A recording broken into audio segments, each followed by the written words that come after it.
Hi guys, welcome to IT Expert again. In today's video, we will complete exercise 5 of the ICT Level 1 exam preparation worksheet. This is a very simple exercise. You just need to calculate the average size and totals for each month and create a graph. First, ensure the price of the Victoria sponge is correct. It should be 7.95. Let's adjust that to 7.95, then proceed to create the tables. We'll highlight the area, use the formatting options at the top, and add all borders.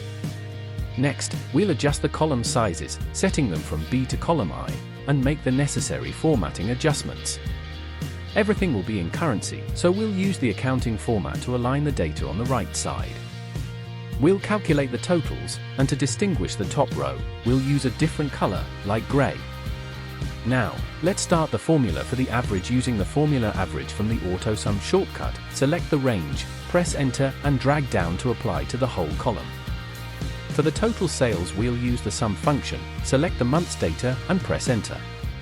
Then, we'll drag it down to apply it to the entire column. Next, we'll calculate the total incomes by multiplying the cake price from column C with the total sales in column H. Press enter and we apply the formula to the whole column using the fill handle again. Now, let's calculate the totals.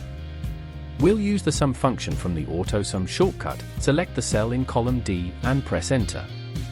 We apply the formula to all the row dragging the fill handle. With the calculations done, we just need to format column C and column I as accounting.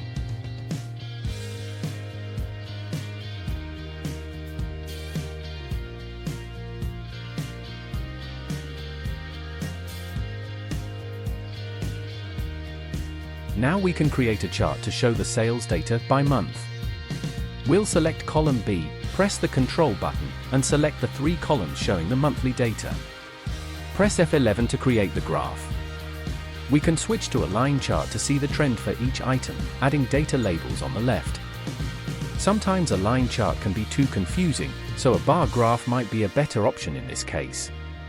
We'll switch back, select the graph, and ensure the 3 months are displayed. We'll format the graph by updating the title to Sales.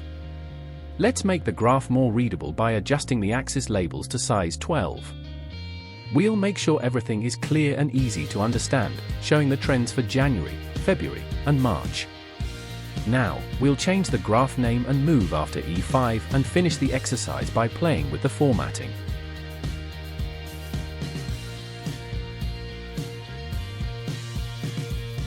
To analyze further the data, we could add a column and use the mode formula to identify the most frequent value in the range of monthly data. To avoid errors when no values repeat, we could use the IFERA formula to display a message like no mode or not applicable, or just simply 0 in the cell. There you go. Follow us for more and write on the comments if you have any special requests. If you like this video, please hit the thumbs up. Subscribe to the channel and click the notification bell. Thank you.